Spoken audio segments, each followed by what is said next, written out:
Hello, global gardeners. Welcome to another wonderful Gardening Monday to start your gardening week. We're going to spend the next 90 minutes talking gardens and gardening and all the fun that relates to our lives on a daily and weekly and monthly and lifetime effort. Nice to have all of you here today. Nice to have Jay back after a road trip last week. And always nice to see you checking in. Let's go ahead and start with a question from Lila, wondering if I can suggest any books to read. Yes, absolutely.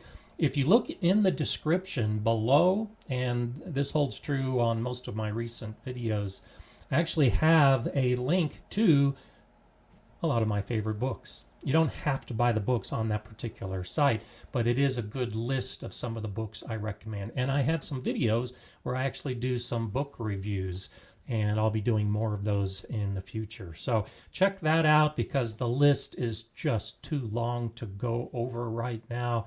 Some of the ones that I've talked about recently have been Teeming with Microbes is a great book for learning about soil. And it's part of a series that includes Teeming with Fungi and Teeming with Nutrients. Now, I think Teeming with Microbes is the best of the three, but they're very scientific. And if you like getting down into the microscopic level, literally, of a subject, then that would be a good one that I would recommend. If you want to think about permaculture principles and trying to garden with nature, then I like Gaia's Garden as a great way to get into the idea of permaculture and how you can do some of those activities. And then there's lots of specific ones like the straw bale gardening and the lasagna gardening and those type of books. Those are on the list as well. And it ties into one of the things I wanted to talk about today, which is holidays and gardening. And so maybe you're asking for yourself, but this is a great time of year for most of us as we approach the holidays to start asking people in our family for the gardening gifts that we want but don't necessarily want to spend money on. So check out that link in the description below. I think I've probably got 30 books on that list that I recommend, and that'll get you started. And then check out some of those videos, like I said, with some of my favorites. And if I made a video about it, it's definitely high on my list of a book that I think should be in a gardener library. So we'll be talking about those kind of things today.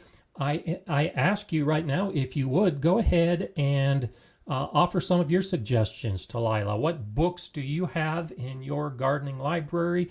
Or what books do you want to have in your gardening library? What would you ask for if given the opportunity for the holidays to receive a gift? What gift would that be? Not necessarily just a book. Is there a tool you're looking for? Is there something that you want as part of the gardening world that you're hoping to find under the tree this year? So that's the underlying theme today, and I welcome all of your comments, and I'll be referring to them as I see them. Hi, Linda. As I listen to this live, I'm peeling garlic cloves that were too small to plant, thinking about putting them in olive oil and then keeping in the fridge. Has anyone done this? Yeah, absolutely. This is one of those things. This is actually, I was just thinking about this because I'm pickling and fermenting garlic as we speak.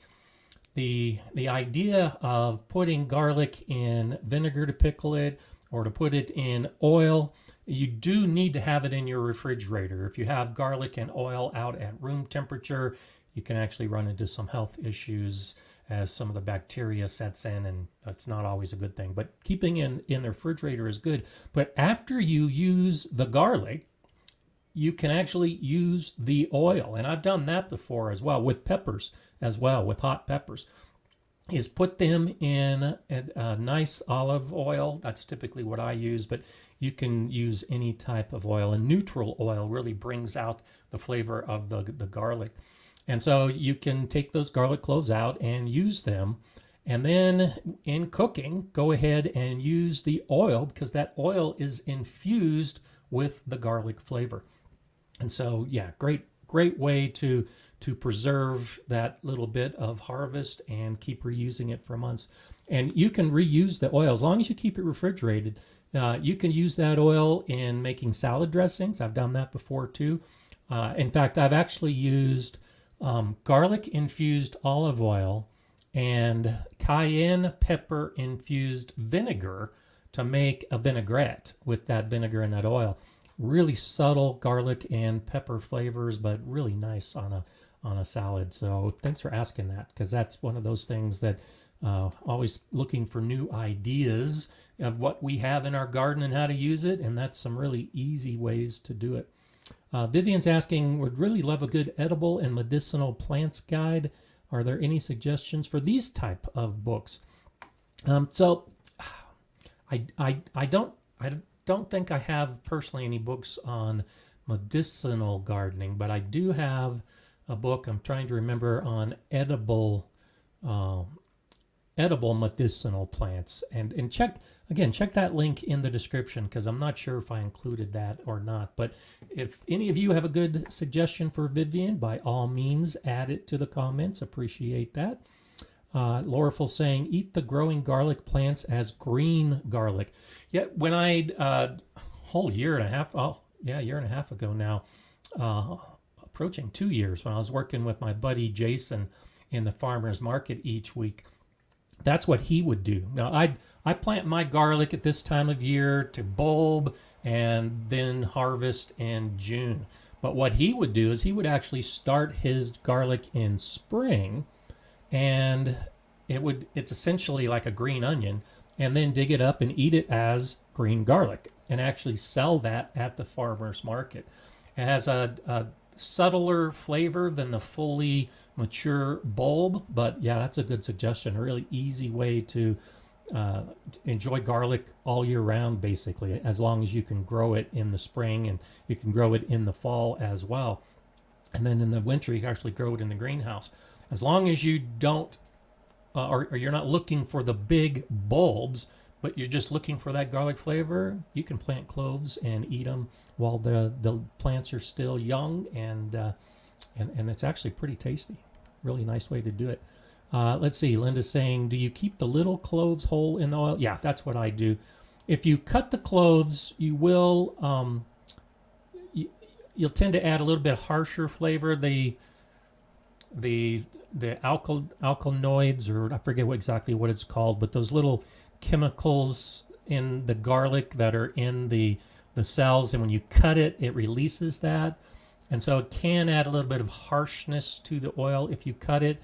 I like to put it in whole, and it actually adds more subtlety, and you don't have that harsh garlic flavor. Totally up to you, but I prefer to have it whole when I do it in the oil.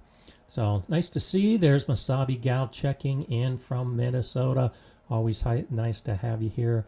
Let's see who else we have. Lots of other people. Katie Murray's here, wondering if we can get closed caption for hearing better. Sounds crazy, I know, but I watch mouth for clarification too. So I say I got to get my glasses to see you talking. And a virtual hug back to you. That you should have that option. Now, the problem doing it live is I don't think there's an option for doing it live, but YouTube has been getting much better about closed captioning. So like for the lives, but particularly for all the other videos, you should be able to click on closed captioning at the bottom of the video screen, and it should bring up what YouTube thinks I'm saying. And so it takes some time for that to happen. And so I think generally with the live streams, it's a 45-minute to an hour delay while the computer goes through and sees what my words were and then puts it into a closed captioning. But I do know that most of my videos should have that. And I stopped doing it because I just started doing so many videos a year and a half ago. But in my earlier videos, I actually went in and put in the words myself. I actually did the closed captioning myself, but YouTube has gotten so good at it that I didn't feel I needed to do it anymore, because their automatic recognition was pretty close to what the actual words are. In gardening, there's some phrases we use that aren't common, and so sometimes the the computer misinterprets what we're saying. But you can always watch this on replay and see if the closed captioning pops up, and you might be able to see it. Nick's Veggie Patch is checking in from England. Always nice to have someone from Great Britain, the UK. I actually have a big audience in the UK, and I love it because, as I've said before, some of my favorite videos, and definitely my favorite gardening channels, TV shows, are from the UK. Monty Don is just a superstar in the gardening world, and almost nobody in the US even knows who he is. So I love all of the different series of shows that Monty Don has. If you can find it, Monty Don, D-O-N, has a series that a number of years old now. It's at least 5 years old, I think. But it's the great gardens of Europe. And so he has an episode where he's touring gardens in Italy, and another episode where he's touring the gardens of France. And he has a series of these episodes. Just fantastic. Just amazing to see those old historic gardens. And then Monty Don also has a series, I think it's Around the World in 80 Gardens or something along those lines. But it's also a series of episodes from all around the world, and Africa, South America, the United States, and he goes to all these different locations and tours the gardens. Just fascinating. As I've said many times, I enjoy visiting other gardeners' gardens because I always walk away with a new idea that I can use in my own garden. And that's why I encourage you all to get out and see gardens as well. But the next best thing is watching Monty Don tour all these gardens around the world and get some amazing ideas. So nice to have everybody from the UK. Hey, there's Jay right on top of things with a link to Monty Don's Great British Gardens, and I have no doubt you'll enjoy watching Monty Don. He's just a really nice presence on the screen, very knowledgeable, and of course he goes to locations that are just fantastic. Colorado Bird Nerd, good morning to you too. My aspen leaves were covered in black spots. Neighbors say it was aphids. Should I throw them versus putting them in my compost garden? You should be able to put them in your compost pile. I would look closer at it because it could be a disease. If you think it was aphids, if it's just really small dots that are irregular on the leaf, then it's probably insect damage, and you can definitely use those in your compost or as mulch in your garden. If they're radiating with different colors, or if the shapes are pretty irregular, then it could be bacterial or fungal. You could still put it in your compost pile, but then you run the risk of spreading it to other aspens in your garden if you use that compost around other plants. But generally speaking, aspens have a lot of issues. Aspens are a tree that we find throughout Colorado. It has beautiful yellow leaves in autumn. One of the issues with aspens in particular in Colorado is, as a tree, naturally it will grow above 6,000 feet elevation. And too often, we as gardeners and homeowners want these pretty plants in our garden. And so we see aspens everywhere in the state of Colorado. Well, when the tree gets below 6,000 feet elevation, that's not its natural setting, and it begins to suffer. And so that was one of the first things I learned in the Master Gardener program back in 2004, is that the most often asked question of master gardeners in Colorado is, why is my aspen tree dying? And it's because it's planted at the wrong elevation. And so what happens is you get a tree that's not growing where it's supposed to be growing. It gets weak, and then by getting weakened, it becomes prey to insects and diseases. And this holds true everywhere around the world. If you try to grow a plant outside its natural setting, it's probably going to get into a situation where it's going to be weakened and it's more susceptible to pest and disease. And so this is a good example of that. If the aspens are growing at elevation at 8,000 and 9,000 feet up in the mountains, they have very few issues with aphids and a lot of those problems. So so take a good close look at the leaves, and if it is insect damage, then yeah, they're perfectly safe to use in compost and as mulch. And there's Jay on top of things again. There's Monty Don's Italian Gardens, a link to that. And I really do enjoy those shows. And I said this before. And so this year I toured a number of botanic gardens in the U.S. Southwest.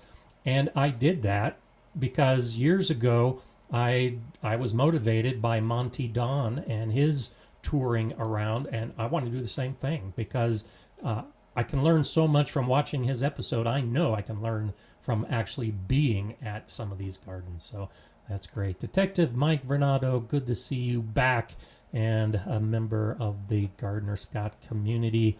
That's one of those things, I don't talk about it often, but there's a link in the description below, and if you're watching on a PC, there's a little blue and white button, and if you want to join our community, just click that link or hit that button, and you can help support the channel, and there's lots of perks. We just did a members-only live stream last week, as a matter of fact, so there's different levels you can sign up for on that community to become a member, and depending on what level you sign up for, you get different perks. And so it's one of the perks for the 2 levels is at least one extra live stream every month. And so it's always nice to see the members here, and nice to have you on board. Okay, let's see what else we have. Laurelful saying, this time of year, winter, it's also good to plant from root in the window, as the root helps them grow the top part when there's little light. Yes, always good information. I'll be getting back into the videos here pretty soon of seeds and plants in winter growing. I'm like most of you, I'm trying not to let go of the season as the weather changes. I'm still want to get out there and do some gardening, and it's becoming more difficult. Yesterday here, it did not get above freezing. It was overcast, it was foggy, it was a really cold, misty day, and it was below freezing all day long. So that's what I'm dealing with right now. It's warming up a little bit over the course of this week, and I'll be able to go out and get some stuff done. But it's time to start thinking about the indoor propagating and what we're going to be doing in the cold months when we can't get out and do anything along those lines. Okay, let's see what else we have. Cal1699 says, a book I'm looking forward to reading is Second Nature by Michael Pollan. I've read most of his books. I don't think I've read that one, so that's a good suggestion. Books for most of us. Now, granted, I'm old school. I do have a Kindle, and I read every night on my Kindle, but I still also like the feel of a good book. And so I know that as a gardener, I always am looking forward to finding new gardening or gardening related books. And so that's why I'm asking you to throw out your information, because there's always good books to find. Colorado Bird Nerd says, I'm at 8,000 in Westcliff. Okay, that's good altitude. So Aspens should definitely be doing better, but it might just be in a stressful location. So hopefully it is just the insects that were being the issue. Hi, Karen. My beets and turnips are still in the ground. So are mine. We have had nice weather until last night. When should I make sure to harvest? I won't be covering them with straw and leaving in. And so the nice thing about beets and turnips and parsnips and carrots is they can handle when the weather starts dropping down to freezing. As long as the soil remains warmer than freezing, they'll be okay. For a few weeks, they're actually, and I talked a little bit about this last week, they're actually beginning to get sweeter in taste as the root starts absorbing all of the starches and carbohydrates as the weather changes. So I would say you could leave them in probably without any issue for 2 or 3 or 4 weeks. You want to get them out of the ground before the ground freezes, because when the ground freezes, you can still harvest, but that freezing will begin to change the texture of the root. And so I end up doing that every year with beets that I leave in too long. I'll still harvest them, hoping to get a meal. And actually, it kind of ties in with today. I leave my beets in the ground and carrots in the ground as long as possible, because that's a nice dish I like to make for Christmas dinner, is a roasted fresh root vegetable. And so I really like to dig up my own and use them fresh. But if the ground freezes, the texture changes. You don't really notice that when you roast the vegetables, but it is definitely a change. So just keep an eye on your soil, and when the soil starts getting really cold, then it's a good time to harvest. And you can harvest and store them in a nice cool location, and they should last for months ahead. That's the nice thing about beets. Okay, let's see what else we have popping up here. Oh, it's always nice to see all the interest. Torches and Pitchforks says, hey kids, hey, back to you. And Lauraful said the tops of the roots got eaten by groundhogs.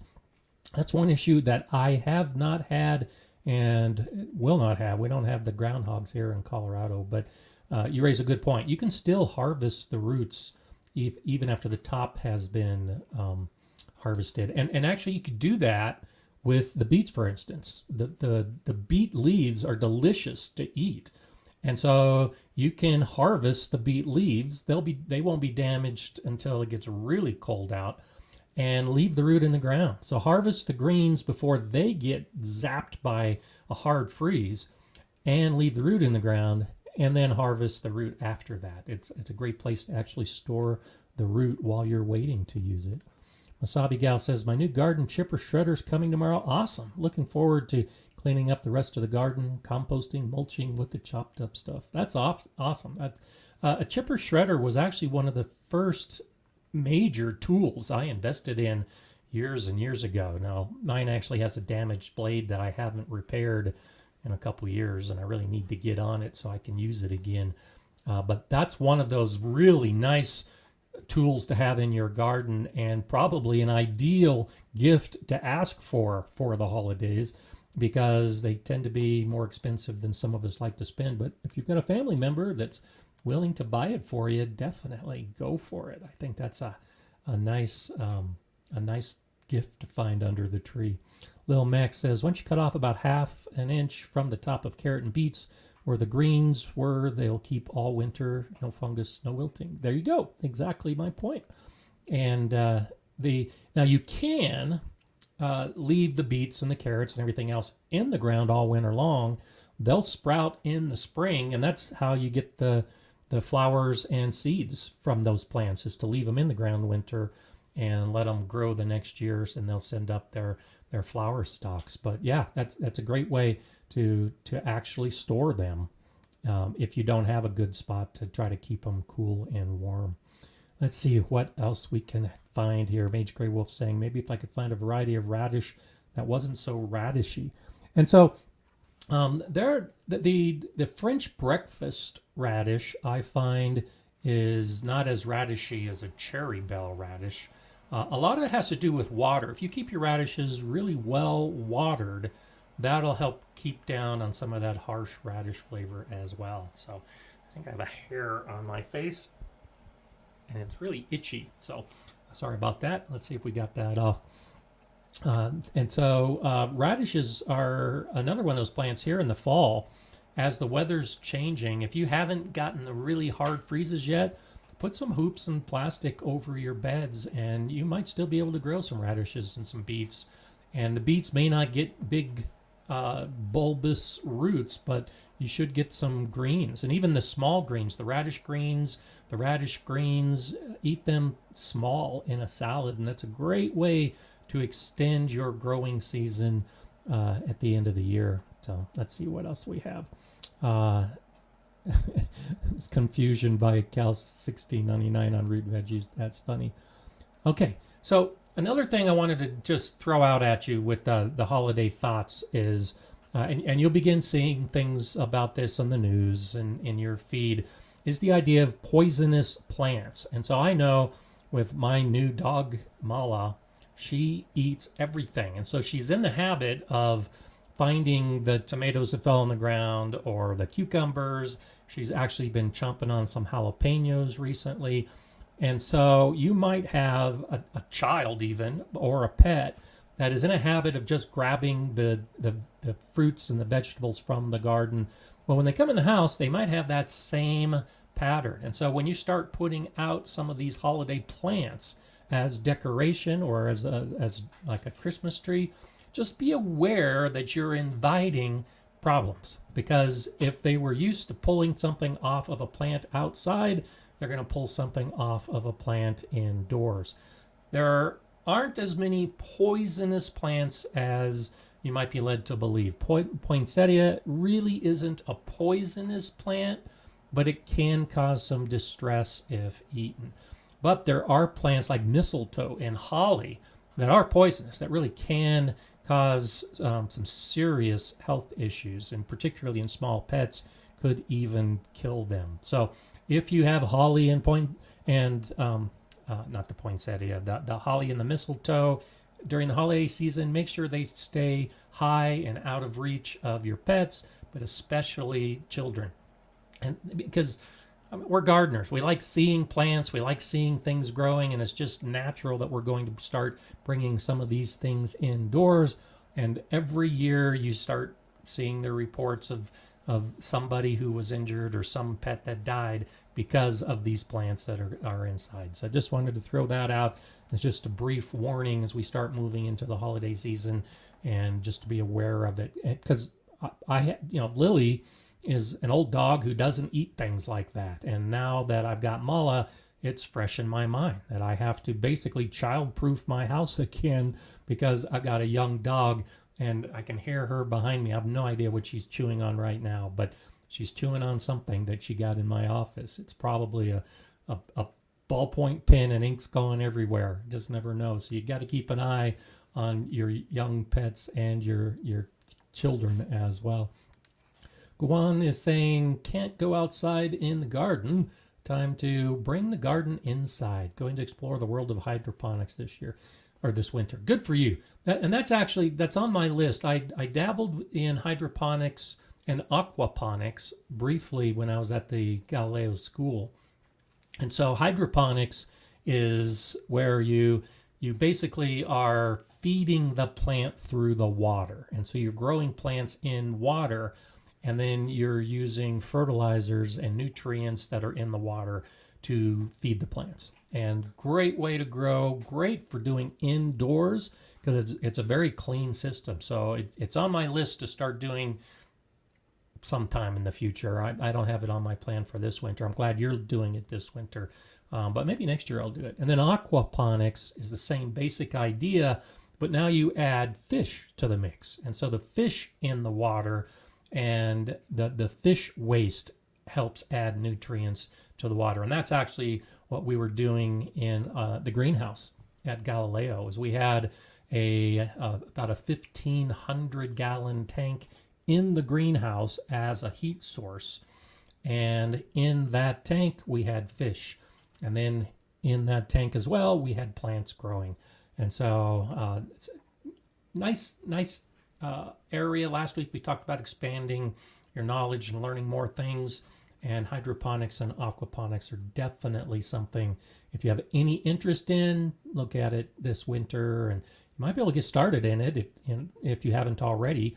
And if not, it's something, again, ask for books, ask for equipment. With both hydroponics and aquaponics, there's lots of tubes and pumps and containers, and those are nice gifts to get over the holidays. Rocco Hill checking in from Spokane, Washington, one of my favorite places. Nice to have you here. Haven't been to Spokane in a few years. I was living in Great Falls, Montana, and there was 1 year where our runway was being replaced. And so in the Air Force as a pilot, we still had a job to do. And we actually based out of Fairchild Air Force Base, which is in Spokane, Washington. So I spent a lot of time, I think an entire summer, 4 or 5, maybe even 6 months in Spokane years and years ago, flying out of that base to do my job because my home base didn't have a runway. So I love Spokane. And my father actually lived north of there, up close to the Washington border. So always nice to have people from all over, including places I've been. Greg Hill says, I have a 4-year-old jalapeno and a 4-year-old Thai chili that I bring inside for peppers all winter. That's a great idea. And I didn't do it this year. A lot of the gardening channels, you've probably seen some of those videos already, talk about overwintering peppers. So I'll probably make a video about that next year. But great idea. Peppers are really good for this. It doesn't work well with tomatoes, particularly the indeterminate tomatoes, to try to bring them in and overwinter. But peppers are an ideal plant. And I know gardeners who are growing with 4-year-old peppers, just like Greg is talking about. Every year, they'll bring in the pepper plants, overwinter them, and then put them back out again. And so peppers will grow for years and years and years if you start that cycle and keep it going. And so good for you. I'm guessing you get some really good peppers off those plants because they're nice, big, healthy plants, and they'll keep growing good. So good for you. Thanks for that idea to jog our ideas for the future. Mage Grey Wolf says, spent a little time looking into medieval gardening methods. Oh, that's a neat idea. Though people from a time where they relied on what they could grow, find, or hunt might have thought people from a time where they relied on what they could grow, find, or hunt might have good tips. Yeah, that's actually a really good idea. I haven't actually done any deep research in that other than just some peripheral videos and articles, but I like that idea. I think I might add that to my list as well. And when you do some of that historical research, and the medieval times is definitely going back, but you can even go back 100 years to see how different things were as far as farmers, and we call ourselves gardeners. The idea of a gardener didn't even exist until about 100 years ago, a little more than that, actually, when you look at some of the professional gardeners that were working for royalty in Europe. But as far as a home gardener, like here in the United States, there was no such thing, because that's just what you did. If you had a house, you had a garden, and you grew your food. And so you weren't gardening like we think of gardening. You were just growing food for your family, and that was part of everyday activities. And the foods that were being grown are different than they are now, and the way they grew a lot of those plants is different than the way we do now. And so it's relatively recent that the idea of going to work, raising a family, having a house, and then on the side you'll just have a little garden for some flowers and enjoyment.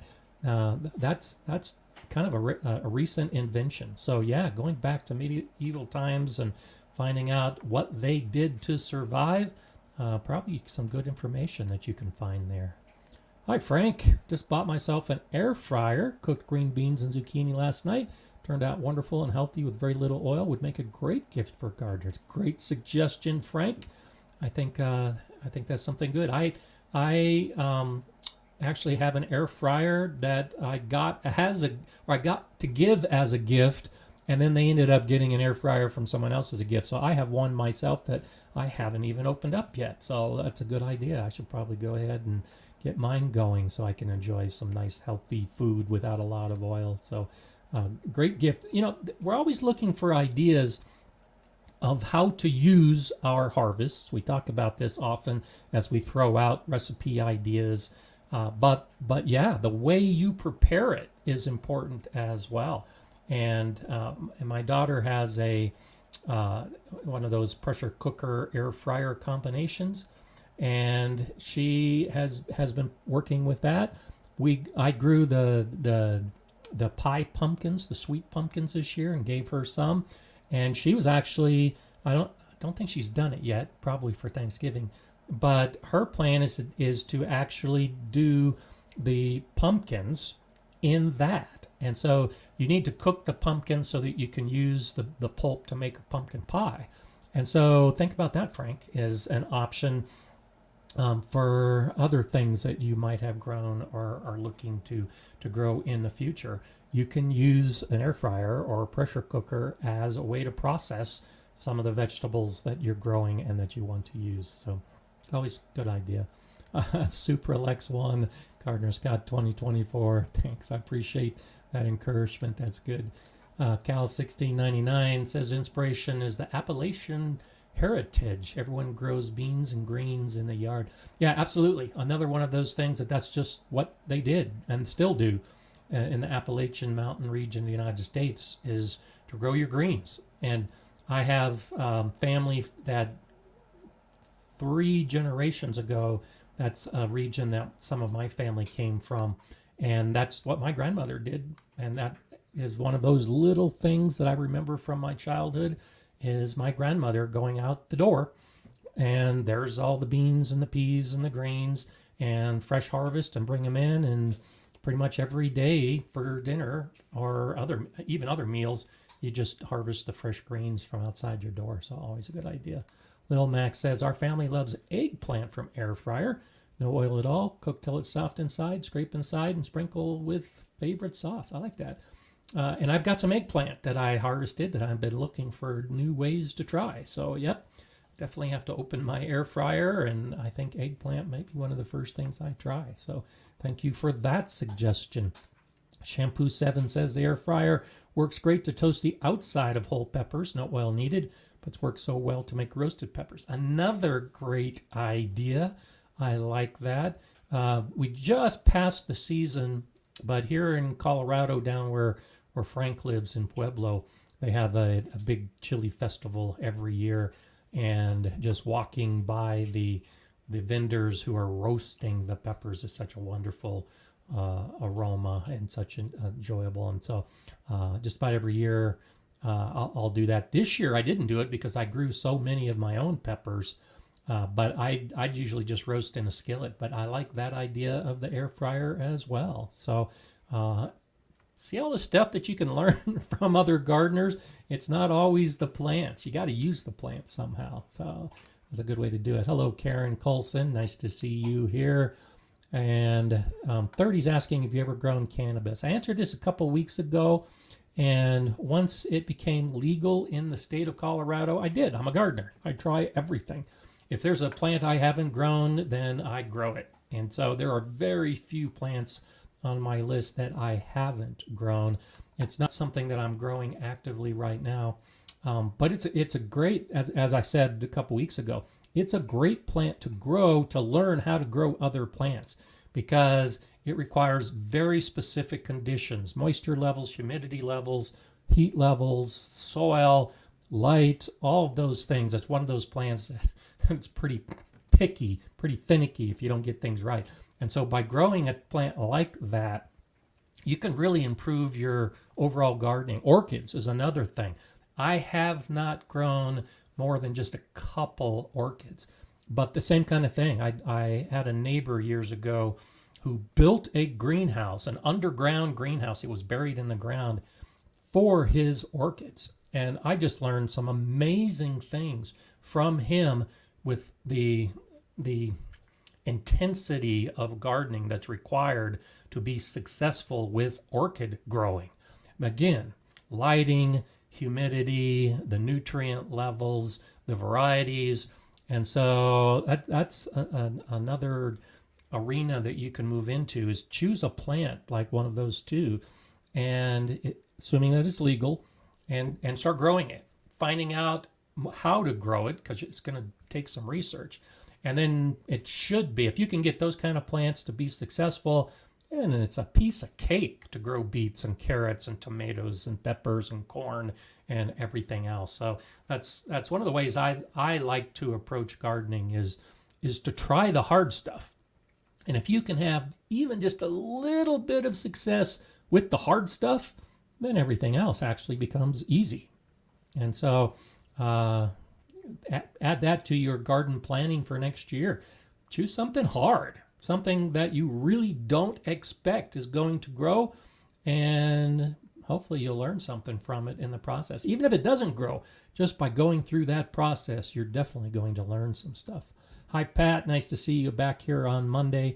Epic Tomatoes, best book on the subject. Received it and gave it as a gift last year. Yeah, and Epic Tomatoes is one of those books I did a video on. So I have a video review of Epic Tomatoes. That's the one by Greg LaHoulier. I talked about Greg a week or two ago. Great book. Absolutely best tomato book out there. And I actually used that book, and I've given it as a gift as well.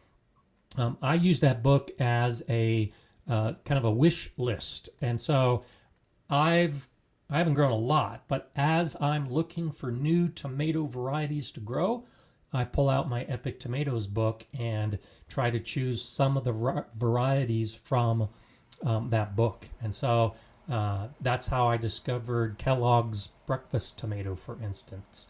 And that was the very last tomato that I enjoyed this year, was some of my Kellogg's breakfast tomatoes that I'd harvested and were sitting on the counter. I'd already eaten all of my black Krims and all of my cherry tomatoes, but that last tomato of the year was a Kellogg's breakfast that I learned from Epic Tomatoes. So yes, absolutely. Thanks for that super chat. Thanks for that super idea and suggestion. Epic Tomatoes. If you were to have one tomato book, and there aren't a lot of tomato books, but if you were to have one tomato book in your library, Epic Tomatoes is definitely the one to have. And like I said, in the link below of my list of books, you'll see that listed as one of the first ones, I think, because that's very high on my list of books to recommend. Okay, Karen's asking, I don't know why my chocolate peppers died out first. I don't know either, honestly, but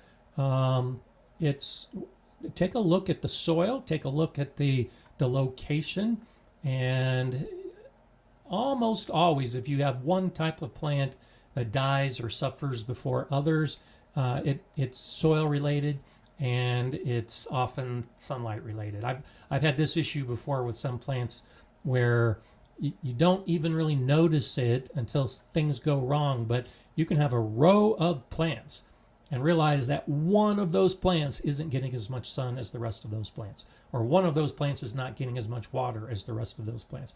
And that's often a situation, is that one side of the bed or that one side of the garden is just different. It's got different conditions than the other parts of the garden. So do a little detective work and see if you can figure out, is there something about the soil that's different in that spot? Is there something about the exposure to the weather and the elements that's different in that spot that could explain it? I tried growing chocolate peppers years ago, and remember I didn't have much success with it. So it also could be that just where you're growing is an environment that's not good. I know here in Colorado there are only some peppers that do well. Cayenne peppers and jalapeno peppers do great here in Colorado. But if I start trying to grow a purple bell pepper or a chocolate pepper, some of those unique ones, I just don't have the success. It just doesn't work in my region. So that could also be one of those issues, that it just doesn't match up with what you're doing. Luciano, good morning to you as well. What's your favorite type of tomato? And so the answer I always give is black Krim. I just love black Krim. And I grew it this year. I think I had 3 black Krim plants, 8 black Krim all summer long. I never got tired of black Krim. Now, I love the cherry tomatoes. If you saw the video I did recently with the 5 cherry tomatoes that I did a taste test of, love all of those. Really enjoyed the sun gold, the sun sugar, the sun peach. All those are great. The Sweet 100 is one of my go-to. The Lemon Drop, those were the 5. But, as good as they were, there were days when I got tired of the cherry tomatoes because I just ate so many cherry tomatoes. Never got tired of the black Krim. Never did. Just absolutely loved that tomato.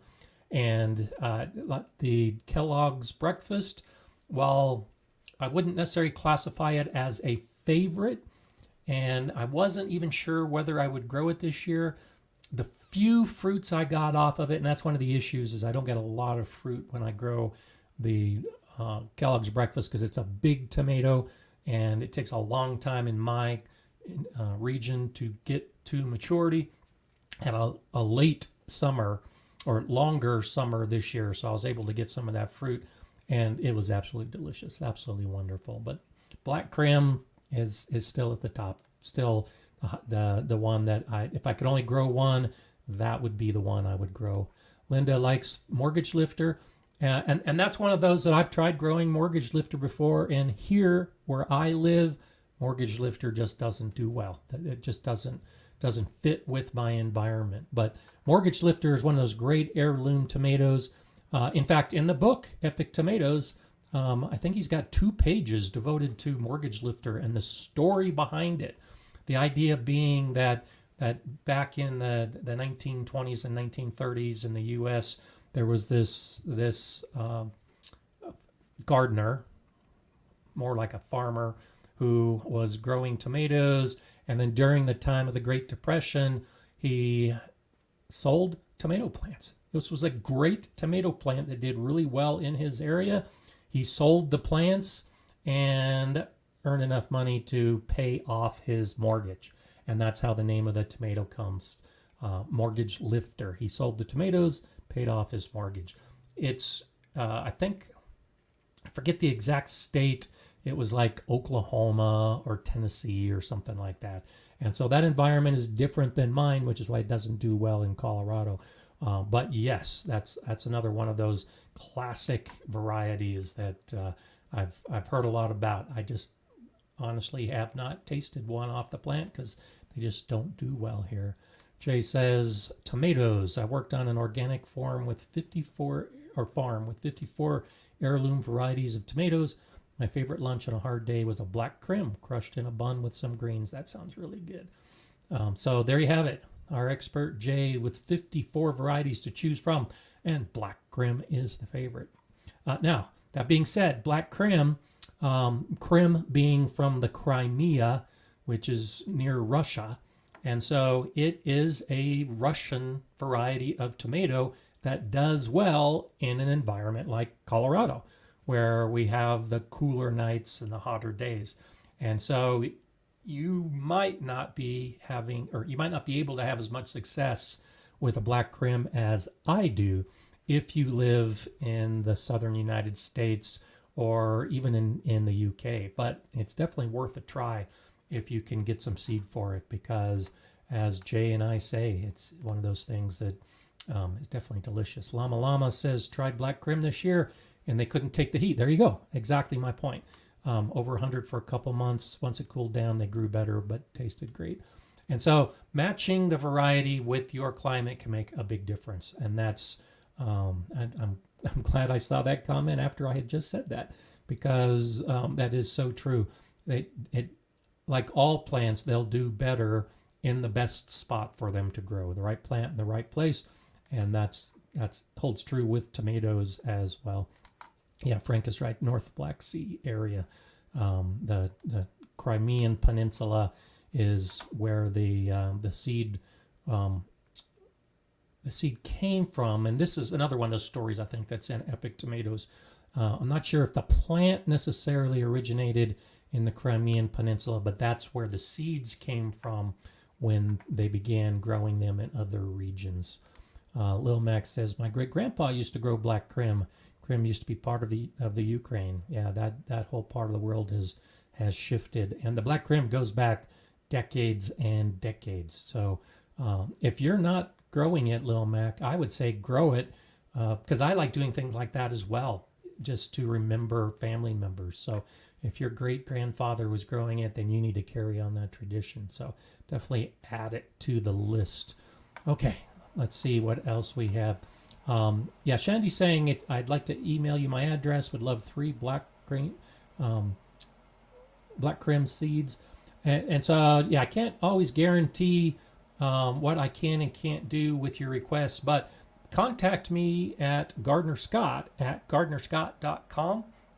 And that's the best way to get a hold of me, send me information, ask me additional questions. I've had people send me seeds, and I'm also in the process of sharing out some seeds, if I have them, with members of the the channel, the membership. So contact me at gardenerscott@gardenerscott.com, and that's a good way to start. And one way also to get your garden as the backdrop, and that's what Cathy Williams did. Cathy Williams sent me this picture of her garden to gardenerscott@gardenerscott.com. And so thank you, Cathy. I'm not sure if you're here today or if you'll watch this on replay, but wanted to showcase her garden. And as you look at it, you can see it's beautiful and green, and there's that little bit of red there. But this is the whole garden. This is a balcony garden. And so Cathy is growing, does not have the big garden space, does not have the raised beds, does not have all of the plants that some of us are lucky enough to have. She can only garden on her balcony. But this is what she's doing on her balcony. And so I just think it's incredible. And it goes to show that you don't need to be limited by space. You can see the sun is on some of these plants. Now, if you do send me a photo, please send it in landscape. That's the wide view. And so this picture was actually sent in portrait mode. And so I had to cut off the middle of it. So you can't see the sun is actually coming from over here.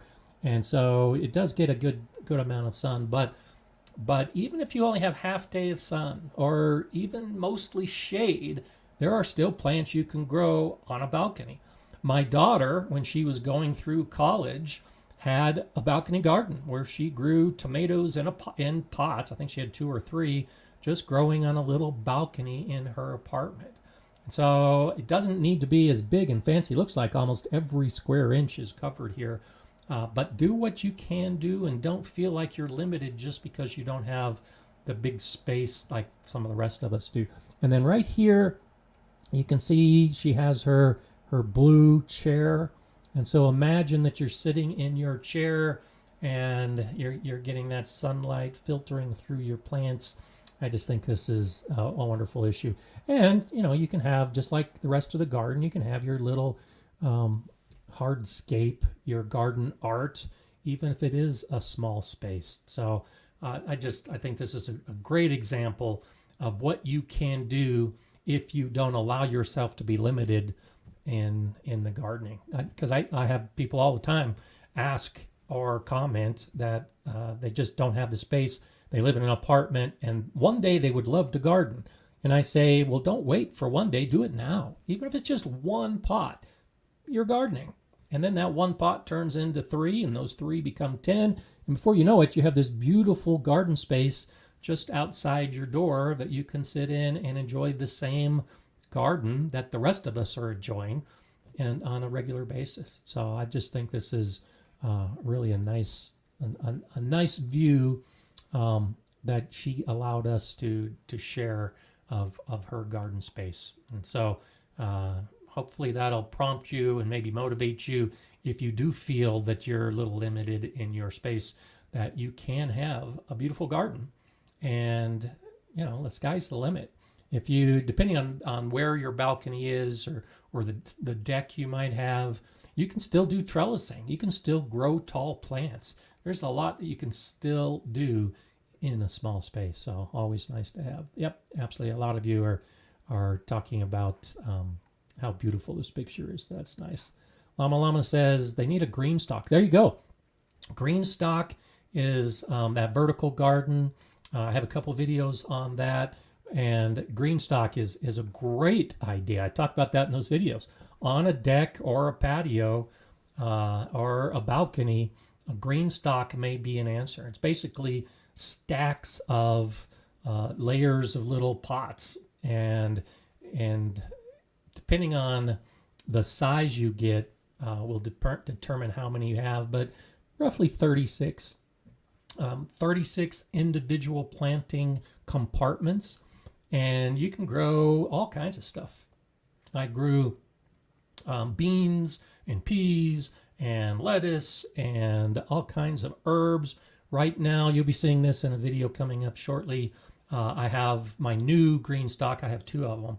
I have my new one, and I'm growing strawberries. Nothing but strawberries in that Greenstalk.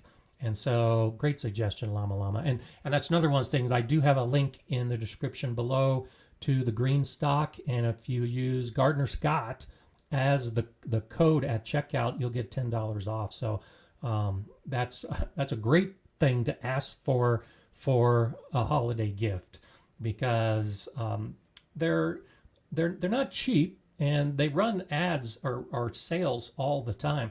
But it is one of those things that once you get it, you'll have it for years and years and years. And so go ahead and ask for it and let someone else get it for you. A nice gift. And be sure you use the Gardner Scott code to save yourself some money. I may get a third one this year. I just really enjoyed it so much this last year. Walking out, kind of like this, you know, walk outside to your balcony. I would just walk outside my kitchen door and harvest the basil and the lettuce and the thyme, all those other things I was growing, and then just bring it in to do a salad. One of the problems, and this is a bit ironic, but one of the problems with having a big garden is you got to walk out to the garden to harvest it. And I'm as lazy as anybody else when it comes to a lot of the harvesting. And so I'd much rather just walk out the back door and harvest than to walk all the way to the garden and harvest. And that's one of the nice things about the Greenstalk, is it's right there. And so even on a balcony like this, she could probably have 4, 5, or 6 of those Greenstalks and do pretty well on a balcony. So yeah, Lila says, I love my Greenstalk. I have 2. It is one of those things that it is hard stopping at one. You get one, and then it takes a little while to figure it out, and you have to move it around so that all the plants get the sun. That's why the second one I have has the spinner on the bottom, which makes it really easy to turn. But yeah, once you have one, you want a second one. And once you have 2, you want a third one. So that's always a good one. There's Jay right on top of things as well with my affiliate link. And you can use that link or just click on it in the description. That should take you right to the site. So Greenstalk is definitely a good holiday gift. I would put that on my list. In fact, actually, so I have 2 videos. So last year I did a video, and the year before I did a video on holiday gifts for gardeners. And so if you're looking for gift ideas, I suggest go ahead and go back into my library and look for some of the gift ideas. And then I've already started creating a new list for this year. And so I think I've got 10. So 10 from the first year, 10 from last year, and then I'll have 10 from this year. So there's all kinds of good things that we should have that we don't always have, or that we don't think to have in our garden. But Greenstalk is definitely on the list of items that are good to ask for over the holidays, because it's really nice to find underneath the tree, or to be given by a loved one, and they know that it's something you can add to your list. And yeah, Jay confirms that they do ship to Canada. They do not currently ship to the UK. I know that. I was asked that, and I looked into it. They're hoping to at some point in the future, but right now it's just the US and Canada. But it's definitely something. Bettina's saying, I contacted them several times. Oh, there you go. They said they're thinking about it for future. Not enough demand from Canada yet. So I thought they were shipping to Canada as well. But if Bettina had asked them, then maybe they are delaying in that. So I'll pose the question again. Let them know that I'll encourage that. I got a good relationship with the owner's daughter, and it's just a family-run business. Or I should say not the owner's daughter, but the inventor's daughter. That's what she goes by. So I'll contact them and say, hey, I have a bunch of people in Canada that want your product, and so find some. If you're in Canada, maybe you can find someone in the U.S. to send it to you as a gift. Find a friend or a family member. But yeah, let's see if we can start a movement to get them to ship to Canada. So, and Jay, you are on top of things. There's my holiday gift video link that she's got there. And so if you're wondering how Jay does this, you can see this in this term. she did a search for Gardner Scott holiday gift. And so if you go to my channel, you don't even have to be on my channel. You can just be on YouTube and search Gardner Scott holiday gift, and my videos will pop up. So you don't have to go to my homepage and search through my library. You can just do a quick search and you should be able to find it right away. So right on top of things. The Jay is so active. Jay and Heidi are both just fantastic moderators. Kiri was on last week briefly.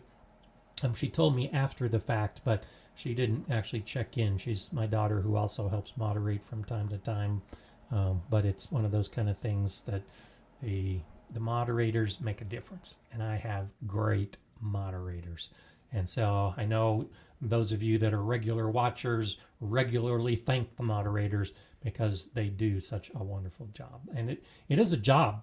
You know, I don't ask them to work as hard as they do. They're just great people working hard on your behalf. And so that's why they're so wonderful about it.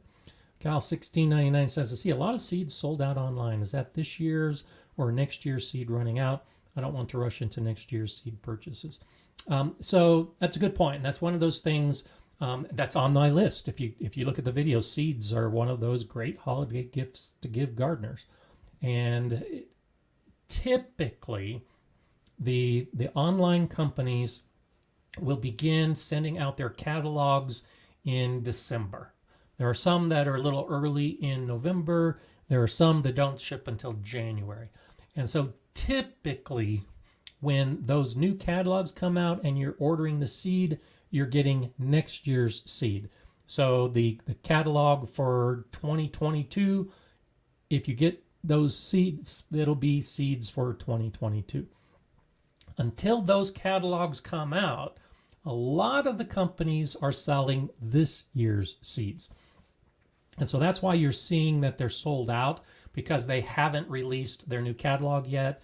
And there might be a price change in the new catalog, but that's probably why you're seeing that they're sold out. It's because you're still looking at this year's 2021's information, and so the seed of 2021 has sold out. So give it a month or two, and you should see that that next year's seeds will suddenly be available. And it's one of those things that literally happens overnight.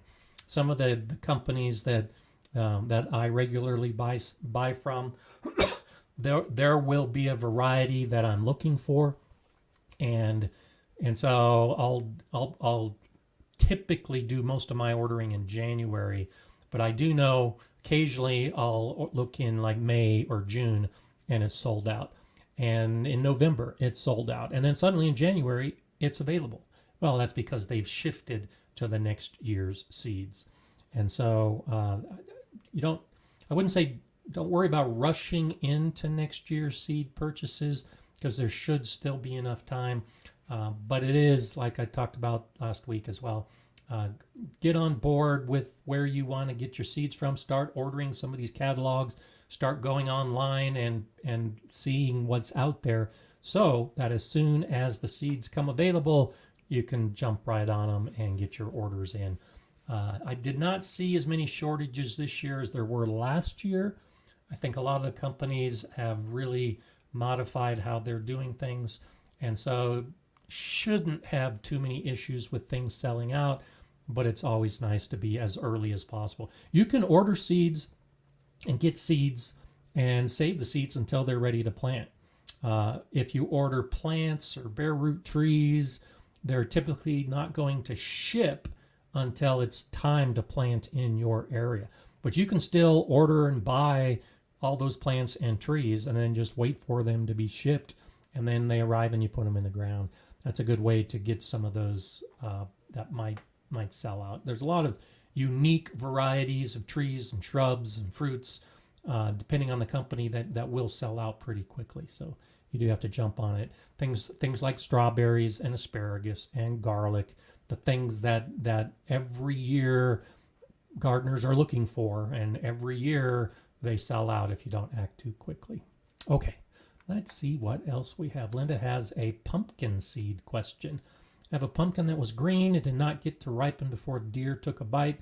As it rots, I see a lot of seeds, and I'm wondering if they are viable. They look healthy. Maybe. The one thing about a lot of squashes in particular is their seeds tend to mature pretty darn fast because most of those plants are growing pretty quickly. And so maybe the pumpkin will have viable seed. Go ahead and cut open the pumpkin seed. You can often see the seed. Do a dissection of the seed. And if you can see that the inside of the seed completely fills the shell, that's a good sign that it's viable. And then you can actually start picking apart, and you can see the embryo. You can actually see where the cotyledon leaves are going to emerge from that seed. And so if you can start seeing some of those structures inside the seed, then that's a good indication that it's viable as well. If you open a seed and look inside and there's just a really small kernel, then it's probably not viable. And so if you've got so many seeds in a pumpkin, I would say just sacrifice a couple of them, dissect them, and see how it looks. You can also do a germination test. Take some of those seeds and put them in a pot or on a wet paper towel and see if they germinate. That's another great way to tell if they're viable. And so you got nothing to lose, and you may have a whole bunch of pumpkins. A little garden dilemma. My daughter saved some pumpkin seeds from the giant pumpkin she purchased for me. Don't know the variety. Are there hybrid giant pumpkin varieties? Yes. Most varieties of giant pumpkins are hybrids. There are a few. I think I tried growing one, Atlantic Giant, if I remember right. And so it is a hybrid, but it's sold as that particular hybrid. The thing about the giant pumpkins is just like any other squash and gourd, is they're very susceptible to cross-pollination. And so depending on where the seed came from and who grew it, it might have been cross-pollinated by something else.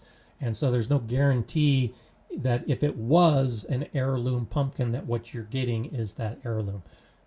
Most likely, though, it's a hybrid. But that's okay, because that's how the giant pumpkin growers keep getting bigger pumpkins, is they will cross the pumpkin they're growing with another pumpkin. And I tried growing some giant pumpkins this year. I got seed from a viewer, and this was just a bad year. My giant pumpkins did not do well. My sugar pumpkins did great, and my jack-o'-lantern pumpkins did great, but my giant pumpkin plant just didn't do well. And so the seeds I got didn't even have a name. They were seeds that he had crossed from one giant pumpkin with another giant pumpkin to produce seed, and then I got some of those seeds. And it's possible the offspring actually wasn't as strong as one of the parents, which is why it didn't do as well in my garden. And so it's worth a try. Many hybrid plants that we buy, or hybrid seeds that we buy and put in the ground, have parentage that's quite different. Like tomatoes, the parentage of some of the varieties we really like are really different from each other. When it comes to the giant pumpkins, they're pretty close. A giant pumpkin and another giant pumpkin will produce a hybrid giant pumpkin. And if you save the seed from that hybrid and try to grow it, you're not going to get that same pumpkin, but you're probably going to get a giant pumpkin. It's probably still going to be a very big fruit. So I'd say have your daughter grow some of those pumpkin seeds and see what happens. You may end up with a bigger pumpkin or a smaller pumpkin, but at least it's something that you can have some fun with. Okay, let's see what else we have popping up here. Heidi is very active as well. Thanks, Heidi, for taking care of Eric and doing all the fun things that you do. And Heidi grew a pumpkin variety called candy corn this year. It's a bush form mini pumpkin. It did well. I haven't grown candy corn. I've seen that in catalogs before, but never grown it. So thanks for that suggestion. It's always fun to grow fun pumpkins and gourds. And for most of us, they do so well. If you can find one that matches the kind of growing conditions you have, So candy corn's always a good one. And so Frank is wondering the name of the sugar pumpkin. Mine is New England sugar pumpkin. It's as simple as that. And I've grown it for years and years. And if you see and it's starting to get a few more views, but I've got a video on how to make pumpkin pie from sugar pumpkins. And so I show the process where I harvest my sugar pumpkins and then cook it in the oven to get the pulp to make the pie. Those are New England sugar pumpkins. And at least for me, they grow very well in my area. There's a few others I've tried. Don't remember the name of the one. There was another one I tried last year. It didn't do as well. But New England is the variety that I've had the most success with. Teddy Bear DIY, hello. I have lots gem and butternut squash germinating in the same bed right now and wondering if that's okay or will there be a problem due to proximity of each other? Oh, no problem whatsoever. You can have squashes and gourds growing right next to each other for the entire season, and it won't be a problem. They won't affect each other at all. The issue is only if you want to save the seed, their flowers can cross-pollinate. And so, squash or gem and butternut squash. So I had butternut squash growing right next to zucchini, which was growing right next to yellow crookneck squash. And I harvested a bunch of yellow crookneck squash and a bunch of zucchini and a bunch of butternut squash. Now, if I were to take any of those seeds and plant them for next year, who knows what kind of plant I would get, because there's no doubt that those three plants were cross-pollinating each other because they were growing right next to each other. So that's the big issue. The plant and the fruit will not be affected at all by proximity. It's just the flowers and the seeds that are affected. And so I didn't save any of my yellow crookneck or zucchini or butternut squash seed because I know the likelihood is that they're cross-pollinated and I couldn't get the same thing. So I didn't even bother saving those seeds. So hope that helps a little bit. Isabel, what if I want to grow the same plants in my grow bag? Is there a way to optimize the soil? Yeah, so this is one of those situations. I am not a big advocate of fertilizer. I believe in growing your soil to be healthy, to allow the plants to be healthy. But when you're growing in a container or a grow bag, that changes things a little bit. And actually, in the second year, you should have healthier soil because there's a lot of microorganisms at play, even in a container or a grow bag. But this is one of those situations that I do say fertilizer is probably necessary. And so depending on the kind of plant you're growing will determine the specifics of the fertilizer. But generally, a balanced fertilizer like 10-10-10 is nice to apply at least early before you put the plants in. So that's what I'll do to revitalize my grow bags is I'll take some slow release 10-10-10 fertilizer, mix it into the soil in the second year, and then grow the plants in it. And you could go a third or fourth year. I also will usually add some more compost or potting soil to that bag because in the first year you should expect some of that organic matter to break down with the microbial action that's in that container. So you'll probably need to add some fresh material as well. But there's no reason you can't grow in the same grow bag and grow the same plants in that grow bag year after year, as long as you take into account the nutrients that the plant needs, and you'll need to add back some of those nutrients. If you don't want to use fertilizer and you've got good compost, you can just go ahead and add compost to your grow bag, and that compost should have most, if not all, the nutrients the plants need, and then you don't need to add fertilizer at all. So a couple options there. Lydia says, another squash I've had great luck with here in this area, southern El Paso County, that's where I live, is Seedless, also known as Pike Peak Squash. Okay, I've grown Pike's Peak Squash. I didn't know that it was also called the Seedless. So that's good to know. And another example of growing something that Pikes Peak Mountain is just over my shoulder. And so I grew Pikes Peak sunflowers this year as well.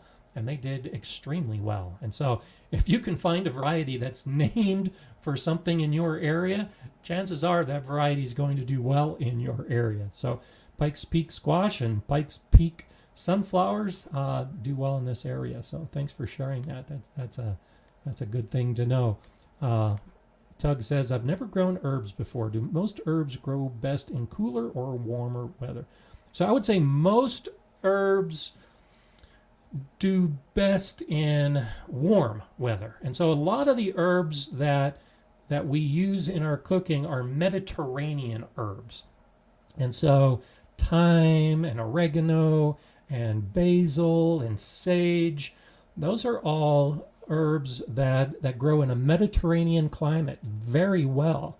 And the reason so many of us grow those herbs because we use them in our cooking, and our cooking is based on Italian and French recipes historically. And so that's why there's so many of those herbs in our diets, those of us in the Northern Hemisphere in particular. And so a Mediterranean climate is where those herbs do best. And so it's not overly hot in the summer, but it's also not overly cold in winter. And so I'm in zone 5, and I can't grow rosemary outside. Rosemary does great in zone 6 and above, but I have difficulty growing rosemary because I don't have that Mediterranean climate. And the Mediterranean climate tends to be zones 6 and 7 and even into 8. That's where most herbs do best. But you can grow them in hoops. You can grow them in containers to bring inside in winter, and probably grow just about anything you want to grow. And so it depends on what you're looking for, Tug. But basil can handle some really hot days. Rosemary can handle hot days. Thyme can handle very hot days. As for overwintering, my sage, my tarragon, my thyme, they all come back every year. They're perennial herbs, even in my zone 5 garden. And the chamomile doesn't survive the winter, but the seeds I allow to spread, and they grow great. The basil's the same way. It gets killed by the freezing conditions, but I save the seeds and I grow basil every year. So it depends on the plant, and it depends on how hot and cold you get. But generally, warm is what the herbs are looking for, as opposed to any of those other extremes. Eric's asking, do you recommend any seedless watermelon seeds? How are they made? And so this gets back to the idea of hybrid plants. And so it's crazy. So yes, I actually grew, attempted to grow a seedless watermelon this year, and it didn't do so well. The watermelons I have the most success with are actually the watermelons that have seeds, and they're small melons. But the way this works, and it's science in action, is just incredible. And so the growers, the seed producers, know that if you take one particular parent that has the female flower, and then you have another different type of parent that has the male flower, and so you take the pollen from the male flower and you put it on the female flower, and that creates a hybrid. And so it's done over years and years and years of research and activity and growing and experimenting. But the growers know that if they cross-pollinate with very specific parents, they will get a very specific hybrid. That's how it's made. It's as simple or complicated as that, depending on how you look at it. And that's how all hybrids are produced. It's a controlled pollination from very specific parents. And as long as you do that every time, you could do the same thing. The thing about hybrids is these seed companies rarely, if ever, tell you what the parents are. It's kind of call it a business secret. But if you knew what the parent plant was on both the female and the male side, you could make the same hybrid in your garden. And so like Sun Gold tomato is a hybrid and it's delicious. I have no idea where or what variety the male flower is and what variety the female flower is. But if you did find out that information, you could grow those two plants, cross-pollinate yourself, and then create the seed that would give you a Sun Gold tomato. So it's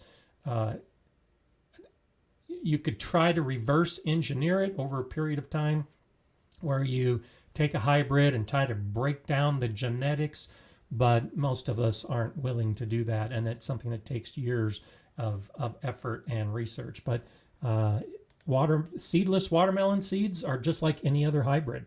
If you buy the seeds and it's going to grow a seedless watermelon, you can expect that you're going to get a seedless watermelon because they're marketing the seed to produce that kind of plant.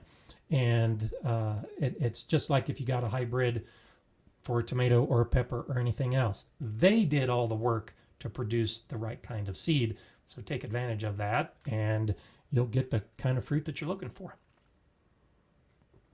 Hello, Yankee Sister. Always nice to have you here on Mondays, and glad that you're here for another Monday live chat.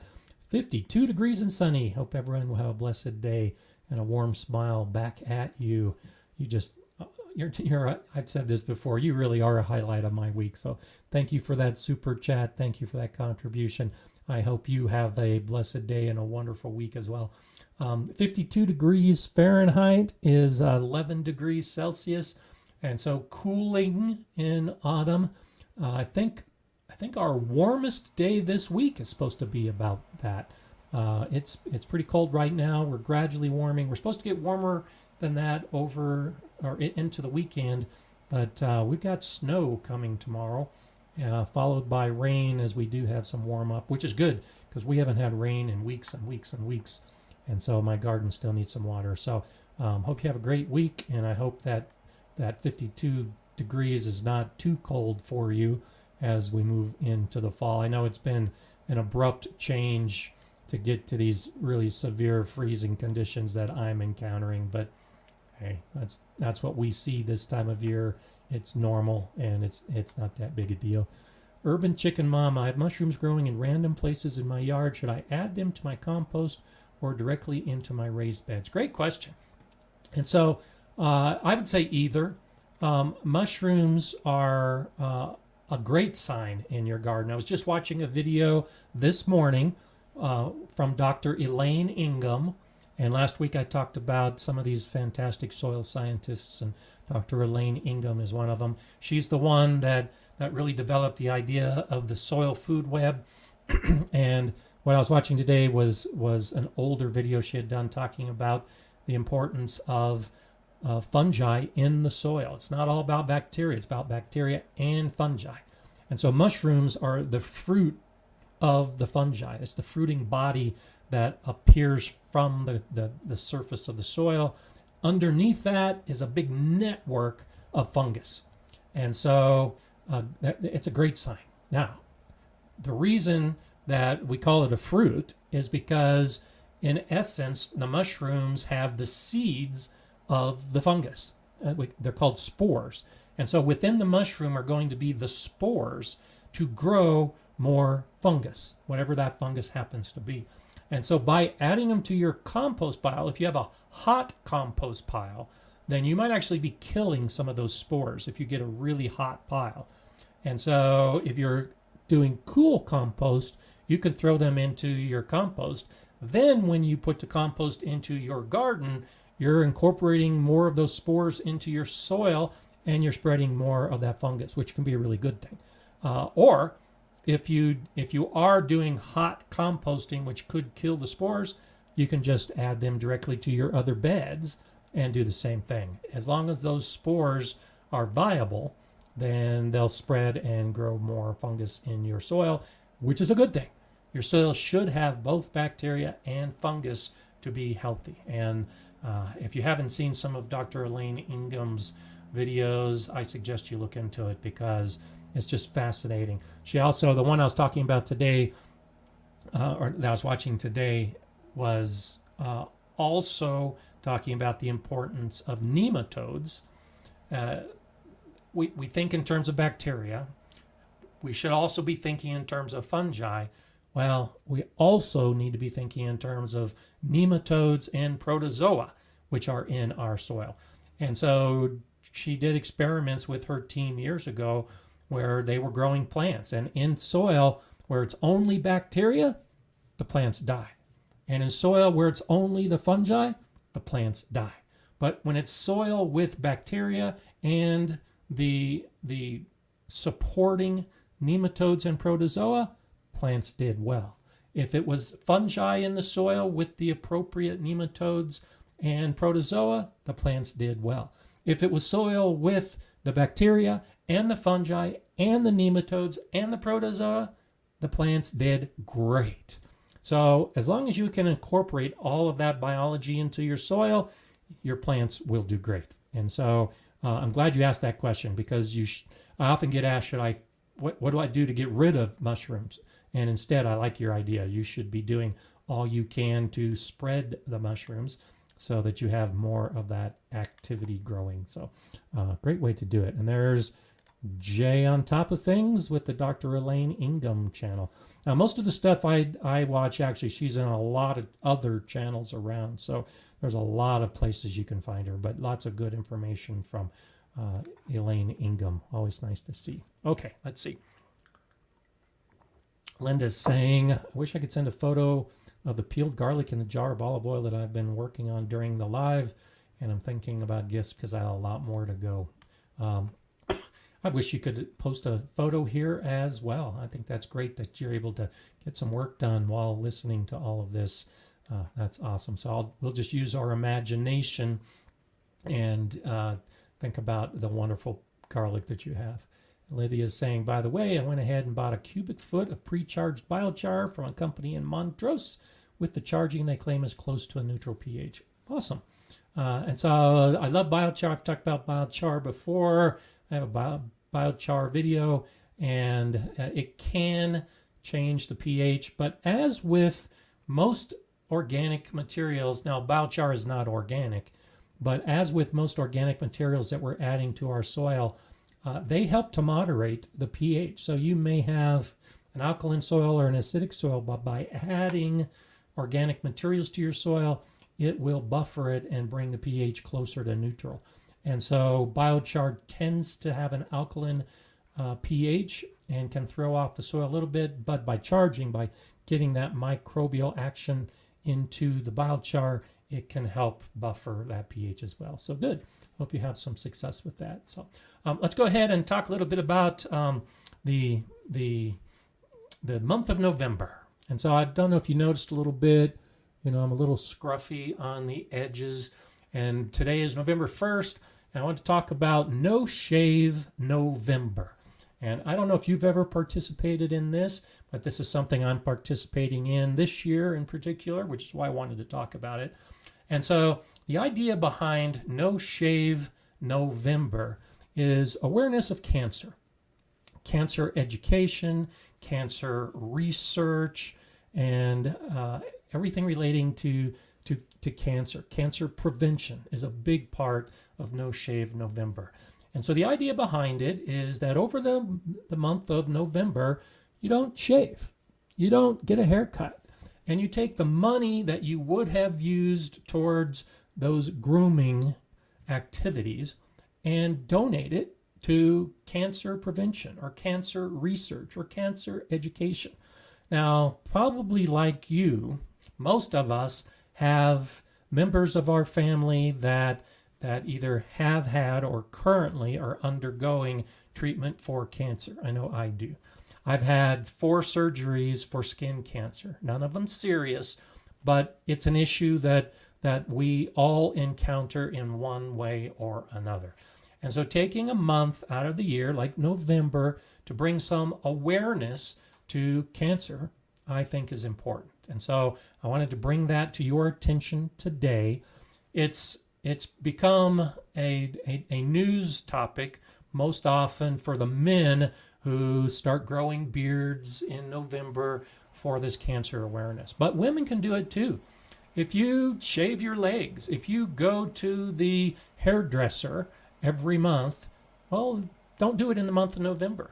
Allow yourself to get a little scraggly, that's okay, and take that money that you would have spent on those other activities and donate it to the cancer charity of your choice. And every country has cancer research centers and has charities. There's a bunch of them out there to look for and to find. I encourage that you consider doing something like this. So over the course of the next couple weeks, I'll get a little more scruffy, and you'll start seeing it in some of the videos that I'll be doing in these couple weeks or these weeks ahead. The couple weeks that the videos that are coming were already shot, so it'll be the old me, not the November me. But this is something I think is important. I have one family member right now who has stage 4 brain cancer, which is really very, very serious. And so that's one reason why I wanted to make this an issue for me and you and anyone else that happens to watch this on replay. Because cancer is here for all of us all the time. And something as simple as just not buying razor blades and not getting a haircut can make a difference if we all do it. So please consider that just a little bit, just a little contribution. It's already in your budget, so you're not going to miss it. It's not like it's extra money that you have to try to find. It's just changing the way you do things. A little grooming change for the month of November, and you might be able to make a difference in someone else's life, even your own life, at some point in the future. So there you have it. I know it's a little more serious topic than I often talk about, but I think it's an important topic, and this is the time to do it on November 1st. And you can carry it through into the future. It's just November is the month that around the world people have chosen to recognize for cancer awareness and education and research. So see what you can do to take your part in that action. And it really is a global activity, and we're global gardeners, so we might as well consider that just a little thing we can do to help out the planet. So I'll end with that. I'll see you here next Monday. It's always good to have you here, always good to spend some time. I hope you have a great gardening week. I'm Gardener Scott. Enjoy gardening.